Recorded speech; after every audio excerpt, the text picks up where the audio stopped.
What is this referral all about and why? So, it is about us. It's about BSNA, I suppose, with me doing most of the writing, referring to the Office of the Prosecutor of the International Criminal Court.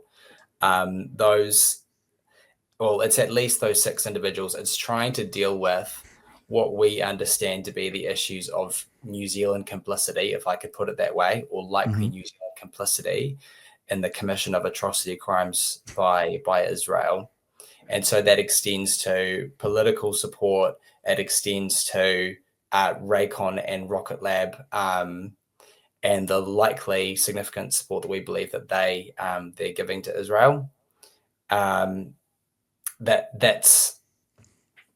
is largely what it's about. And then because you've got those 6 individuals, we're talking about the International Criminal Court. So what happens at the International Criminal Court is that individuals, rather than nations, are tried for their commission of atrocities. And so we've identified the individuals who we think are most likely criminally responsible from the New Zealand perspective for helping Israel to commit their crimes. And there are some serious issues that we've been dealing with.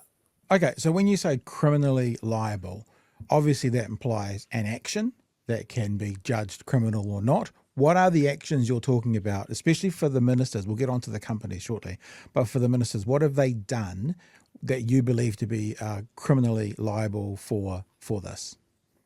Yeah, so the way I see it with the government ministers, it's twofold. There's the kind of the political support that they've given to Israel, and then there is the way that they have allowed the likely material support, military and intelligence support to Israel. So I guess I'll deal with that secondly if we're looking at the companies later. But dealing with the political support, it's along the lines of, I mean, in the earlier months of the war, Christopher Luxon, Winston Peters repeatedly made out that Israel was acting in self-defense while tens of thousands of people were being killed by Israel. They only said that during the earlier months of the war because it no longer worked, really, them saying that. But there are various ways that they've continued to support Israel's position.